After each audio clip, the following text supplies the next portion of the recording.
إن الذين قالوا ربنا الله ثم استقاموا فلا خوف عليهم ولا هم يحزنون.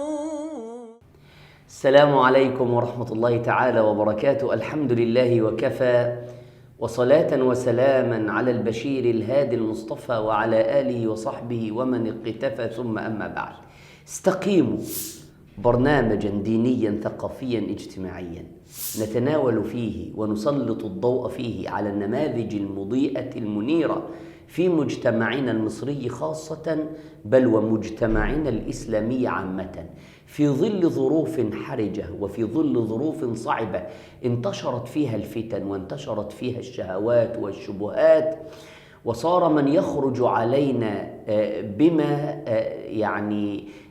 يضجج الأذان بل والقلوب، وما لا يرضي الله، فضلا على ما لا يرضي الله وما لا يرضي رسوله صلى الله عليه وآله وصحبه ومن والاه.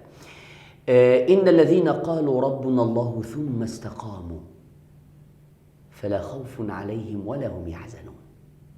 وقال تعالى: إن الذين قالوا ربنا الله ثم استقاموا تتنزل عليهم الملائكة ألا تخافوا ولا تحزنوا. هناك في الآية اللي هناك قال لك فلا خوف عليهم ولا هم يحزنون، وهنا قال لك ألا تخافوا ولا تحزنوا وأبشروا. طب عايز إيه تاني أكتر من كده؟ مش مطلوب منك غير إنك أنت تمشي عدل بس. أنت مستوعب؟ أيوة أنت وأنتي مستوعبين؟ إن الذين قالوا ربنا الله، قر وأذعن أن ربك هو الله وإلهك معبودك بحق هو الله. فيش معبود عندك تاني، ولا تشرك بالله شيئا. شوف، إن الذين قالوا ربنا الله ثم استقاموا فلا خوف عليهم ولا هم مش خايفين عليهم. دول خلاص دخلوا الجنة، خلاص هتخاف عليهم. هينخاف عليهم ازاي؟ دول ما يخافش عليهم خلاص. وقال تعالى: إن الذين قالوا ربنا الله ثم استقاموا تتنزل عليهم، قال أي على فراش الموت، تتنزل عليهم الملائكة أي على فراش الموت، ألا تخافوا ولا تحزنوا وأبشروا أي بالجنة. يبقى الجزء الأولاني على فراش الموت، والبشارة هنا وأبشروا دي معناتها في الجنة. نعم. قال تعالى: وأن لو استقاموا على الطريقة لأسقيناهم ماء غدقا. الله الله، لو مش عدل بس كده والله لا يأكل من فوق ومن تحت. شوف، وفي آية تانية لأكلوا من فوقهم ومن تحت أرجلهم. أيوة، منتظرين إيه؟ طب إحنا عايشين الهم والغم والضنك. الحمد لله إحنا عشنا كل حاجة الأيام دي. إحنا في الأيام دي فعلا عايشين كل حاجة، الهم والغم والحزن والكرب والبلاء والتعاسة والفقر، كل حاجة عايشينها الآن. طب منتظرين إيه؟ مكملين في إيه؟ أنا بسأل نفسي سؤال وبسألكم، مكملين في إيه؟ ليه؟ أنا دلوقتي لو سايق عربية واحد قال لي الطريق ده مقفول، المفروض أرجع خلاص. أنا مكمل ليه؟ يا عم الطريق مقفول، ارجع قبل ما يبقى وراك بدل العربية 1000 عربية مش هتعرف ترجع. مكملين في إيه؟ ما عايزين نفوق بقى. أيوة يا عم فوق بقى، اصحى بقى من غيبوبتك دي، اصحى وفوق. فاضل قد ايه على ما نموت؟ الله اعلم. الناس بتموت اهي، الناس ما بقتش تنتظر دلوقتي يوصل 50 ولا 60. خلاص الشباب هو اللي بيموت. احنا في زمن موت الشباب، ودي علامة من علامات الساعة. احبتي في الله، اليوم ان شاء الله معي نموذجين طيبين بفضل ربنا جل وعلا من المنوفية. ودايما المنوفية ولا زالت بتطلع نماذج طيبة منيرة في عالم الدعوة وفي عالم القرآن وفي عالم الإنشاد. أستاذنا الجميل، نورتنا وشرفتنا وكترتنا والله العظيم بخطواتك إلى هنا. ربنا يبارك فيك. أتشرف بحضرتك محمد فرج. ازيك يا استاذ محمد؟ كل سنه وحضرتك طيب يا رب، وعام هجري سعيد علينا وعليكم وعلى الامه الاسلاميه كلها، اللهم امين يا رب العالمين. ومعي بنوته في ثانوي عام، بس حنجره جميله ما شاء الله لا قوه الا بالله. استاذتنا الصغيره الجميله، تعرف بيكي. سامة سعيد، ازيك يا سامة؟ الله يسلمك. سنة كام يا سامة؟ تانية سنة. تانية ثانوي عام، ربنا يوفقك يا رب. فلتكن البداية بكلام ربنا جل وعلا مع شيخنا الجميل الشيخ محمد فرج. أعوذ بالله من الشيطان الرجيم.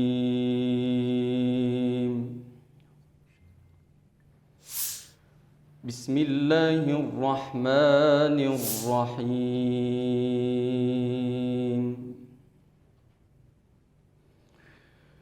ما كان على النبي من حرج فيما فرض الله له. الله. سنة الله في الذين خلوا من قبل وكان أمر الله قدرا مقدورا. الله الله الله. الذين يبلغون رسالات الله ويخشونه ولا يخشون أحدا إلا الله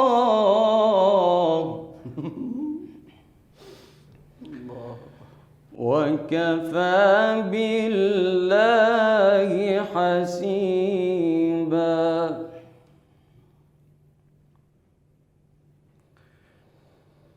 ما كان محمد أبا أحد من رجالكم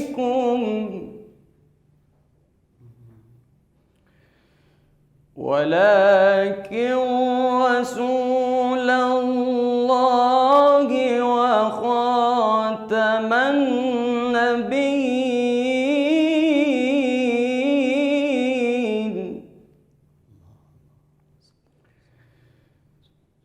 وكان الله بكل شيء عليما.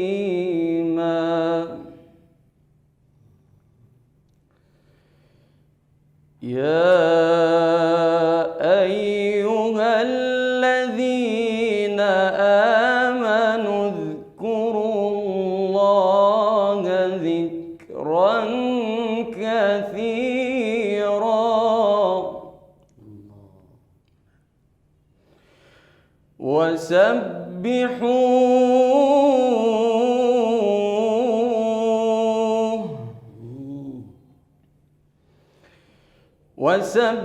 وسبحوه بكرة وأصيلا.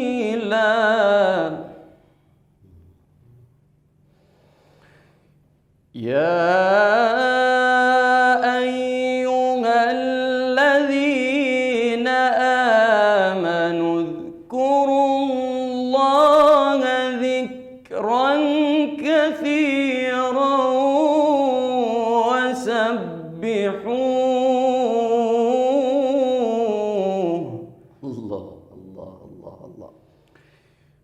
وسبحوه بكرة وأصيلا.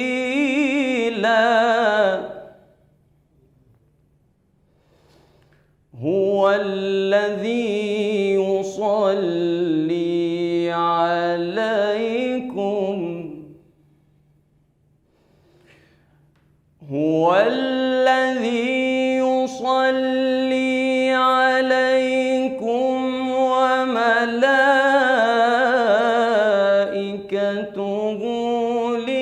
ليخرجكم من الظلمات إلى النور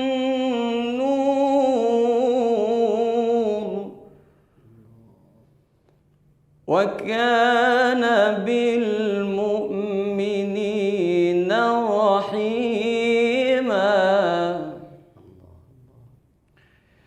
تحيتهم يوم يلقونه وسلام وأعد لهم أجرا كريما. صدق الله العظيم. الله الله، طيب الله أنفاسك، ربنا يبارك فيك حبيبي. ما أجمل كلام الله، وبالذات لما بيبقى الكلام طالع زي ما محبر. يعني شوف الصحابي اللي لما عرف ان النبي كان يسمعه قال والله لو كنت اعلم انك تسمعني لحبرته لك تحبيرا. قال بعض اهل العلم اي علم المقامات تحبيرا. الشاهد في الكلام ان جمال الصوت بيقرب الفهم الى المعنى.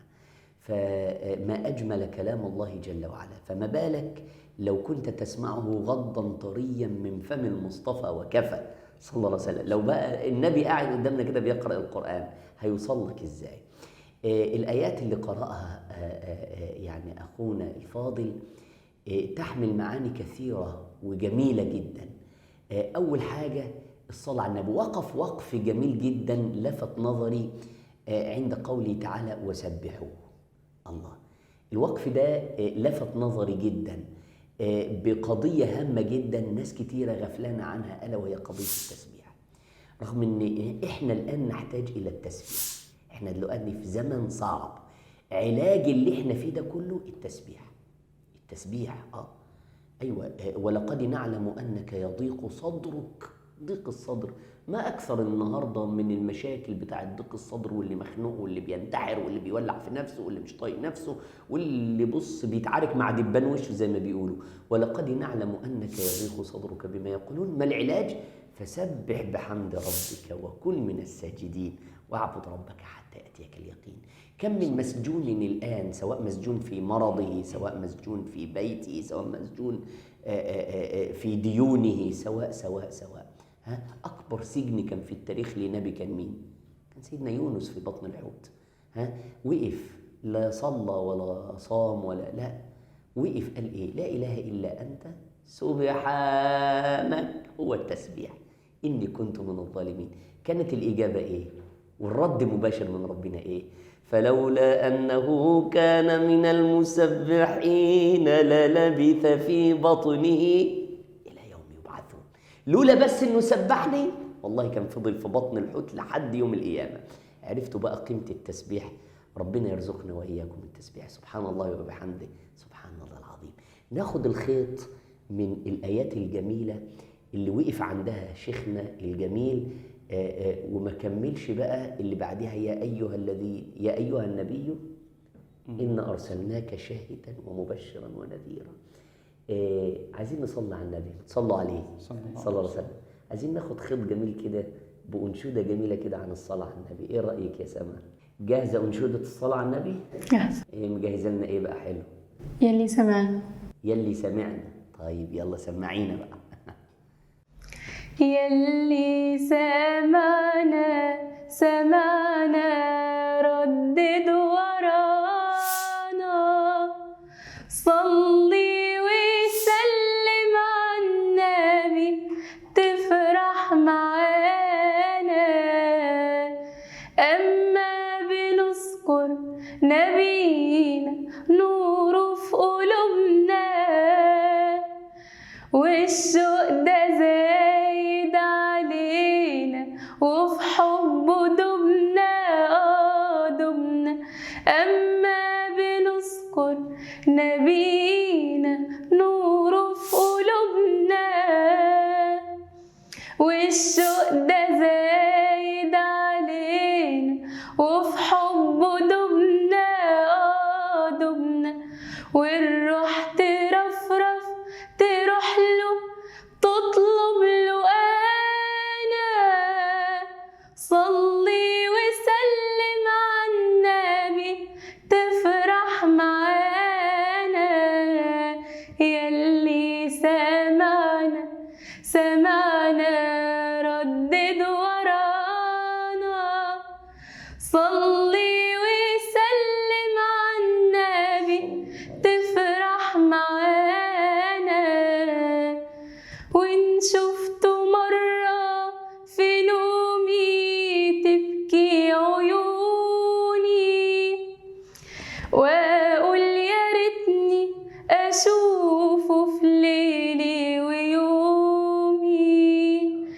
وإن شفت مرة في نومي تبكي عيوني، وأقول يا ريتني أشوفه في ليلي ويومي. ده كفاية اسمه يضوي نور سمانا، صلي وسلم على النبي تفرح معانا. يلي سمعنا ردد ورانا، صلي وسلم على النبي تفرح معانا. الله الله، صلى الله على محمد صلى الله عليه وسلم. انتوا قاعدين ساكتين ليه؟ ما تصلوا على النبي.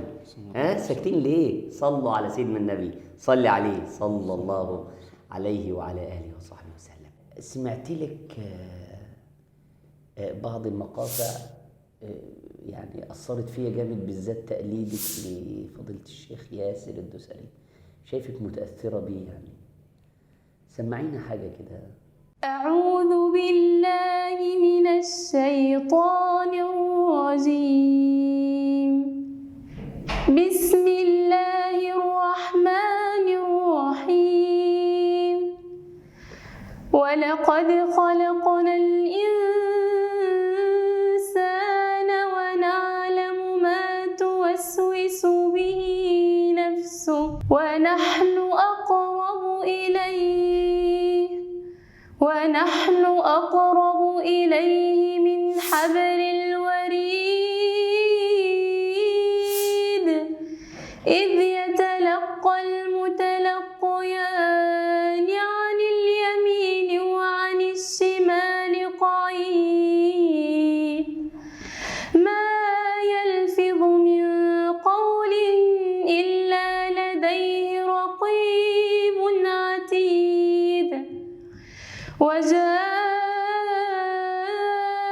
سكرة الموت بالحق، ذلك ما كنت منه تحيد. ونفخ في الصور، ذلك يوم الوعيد. وجاءت كل نفس معها سائق وشهيد.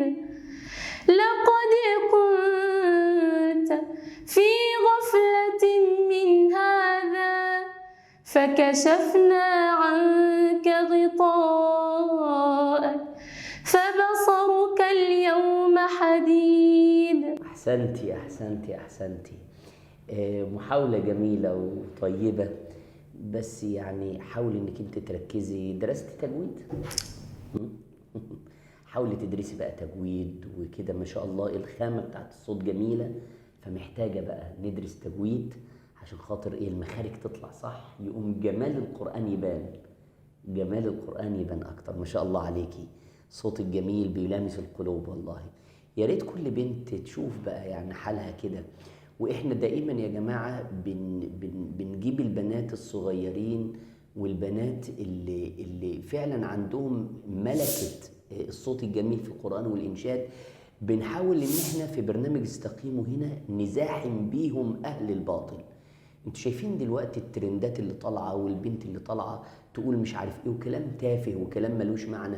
فاحنا بنزاحم اهل الباطل بهؤلاء البنات العفيفات اللي فعلا يعني مندمجين دايما في القرآن، وبيحاولوا ان هم يأثروا في زميلاتهم ويأثروا في المجتمع حواليهم، ان هم على الأقل خالص يظهروا ان زي ما فيه الوحش فيه الحلو، بل الحلو ان شاء الله يكون اكتر الفترة القادمة. فاصل ونعود، انتظروا. إن الذين قالوا ربنا الله ثم استقاموا فلا خوف عليهم ولا هم يحزنون. تحزنون. عدنا بفضل ومن وكرم من الله جل وعلا في برنامجنا الأسبوعي استقيموا.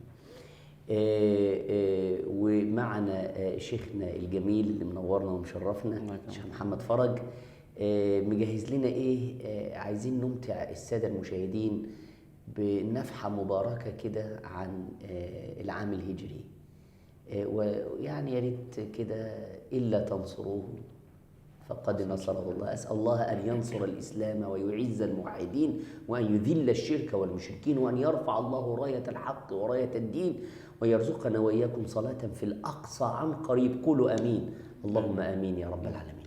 تفضل يا شيخنا الحبيب. أعوذ بالله من الشيطان الرجيم.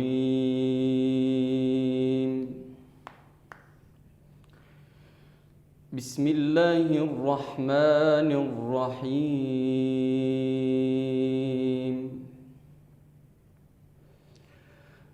إلا تنصروه فقد نصره الله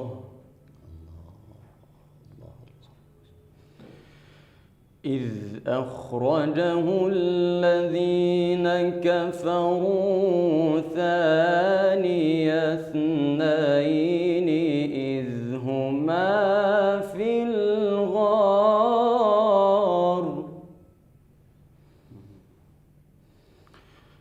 إذ يقول لصاحبه لا تحزن إن الله معنا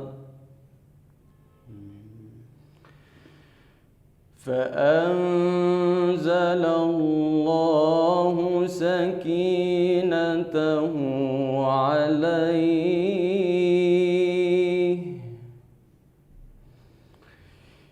فأنزل الله سكينته عليه وأيده بجنود لم تروها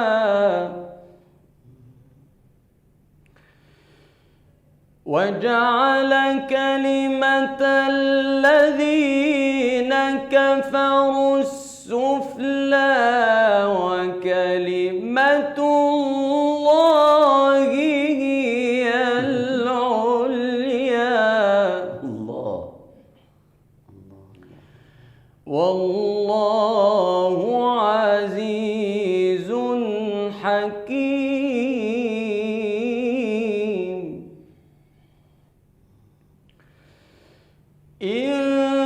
انفروا خفافا وثقالا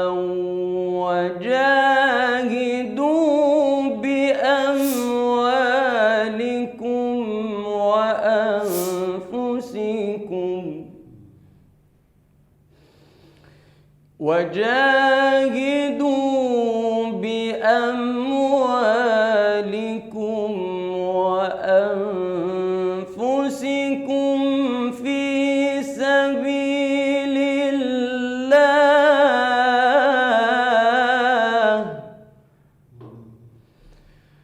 ذلكم خير لكم إن كنتم تعلمون.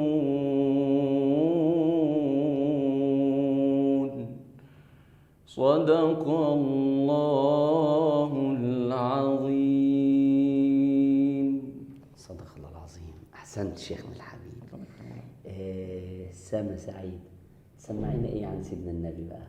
صلوا عليه شافع الأمة في ذكر الرسول تشحذ الهمة يا ربي بجاه النبي آزح الغمة يا ربي بجاه النبي آزح الغمة جئنا بروضته نحكي بحضرته نرجو بنظرته عفوا بأخراه.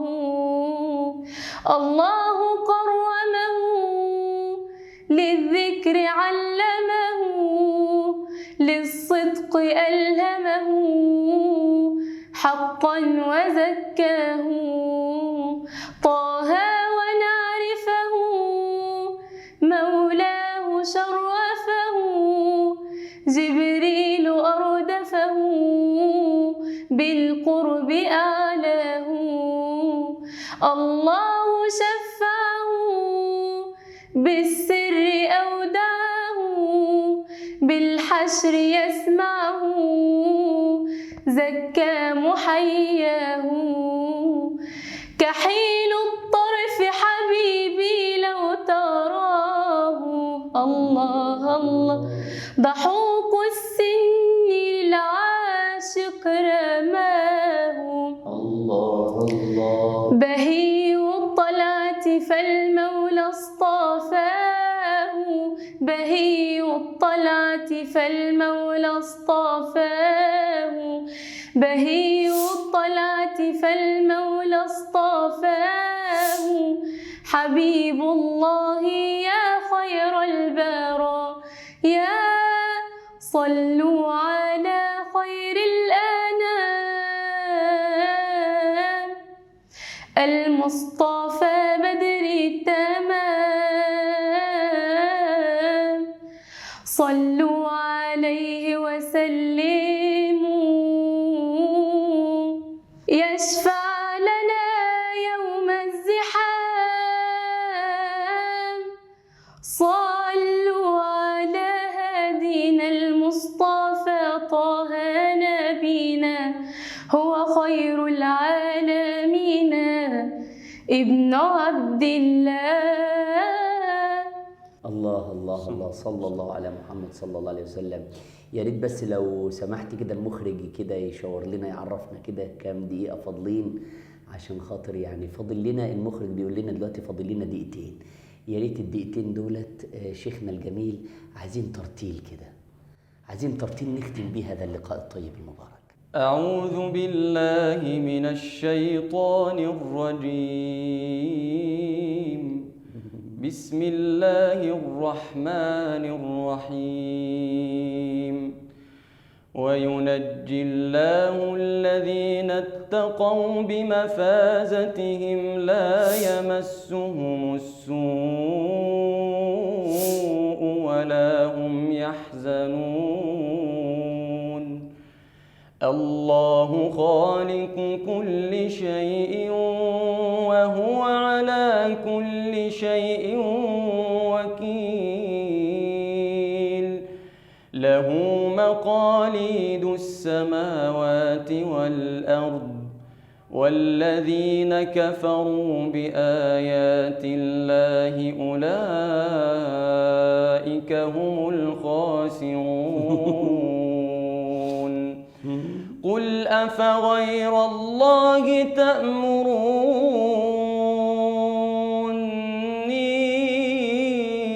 أعبد أيها الجاهلون؟ ولقد أوحي إليك وإلى الذين من قبلك لئن أشركت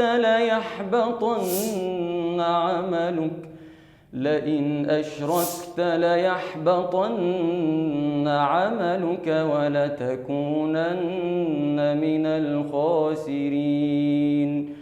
بل الله فاعبد وكن من الشاكرين. وما قدروا الله حق قدره والأرض جميعا قبضته يوم القيامة والسماوات مطويات بيمينه سبحانه وتعالى عما يشركون. صدق الله العظيم. صدق الله العظيم، صدق أحكم الحاكمين. والأرض جميعا قبضته يوم القيامة. واخدين بالكم؟ كأنها رسالة من ربنا. انت عارف انت بتغلط في مين، انت عارف انت بتعصي مين، وما قدر الله حق قدره.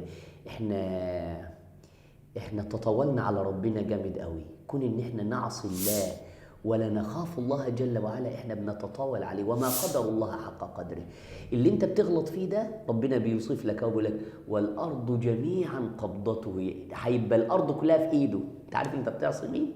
والسماوات مطويات بيمينه. انت عارف انت بتعصي مين؟ عارف لو ضربت عيل في الشارع وبعد كده قال لك انت عارف انت ضربت مين؟ ده ابوه الضابط فلان، ده ابوه شغال مش عارف في امن الدوله، ده ابوه مش عارف ايه. ساعتها هيبقى حالك ايه؟ تخيل انت بقى لما تعرف انت غلطت في مين، او اذيت ابن مين، او تطاولت على، فما بالك بأنت تتطاول على من بيده ملكوت السماوات والأرض. الأرض دي كلها يوم القيامة في قبضته، في إيده. السماوات مطويات بيمينه سبحانه وتعالى عما يشركون. في ختام هذه الحلقة المباركة لا يسعني إلا أن أتقدم بخالص الشكر وموفور التحية لشيخنا الجميل شيخنا الشيخ محمد فرج. حبيبي نورتنا وشرفتنا وكترتنا والله، ربنا يبارك فيك ويجعل خطواتك إلى هنا في ميزان حسناتك اللهم آمين. وسما سعيد، ازيك يا سما؟ نورتينا وشرفتينا، وما تكونش آخر مرة. أنا عارف إنك متوترة النهاردة شوية عشان أول مرة، بس إن شاء الله مش آخر مرة، والمرات الجاية تكون أحسن وأحسن بإذن الله. كنت موفقة النهاردة، ربنا يبارك فيك ويزيدك يا رب. وإن شاء الله نلتقي بكم في حلقة قادمة من برنامجنا الأسبوعي استقيموا، وسلام الله عليكم ورحمته وبركاته.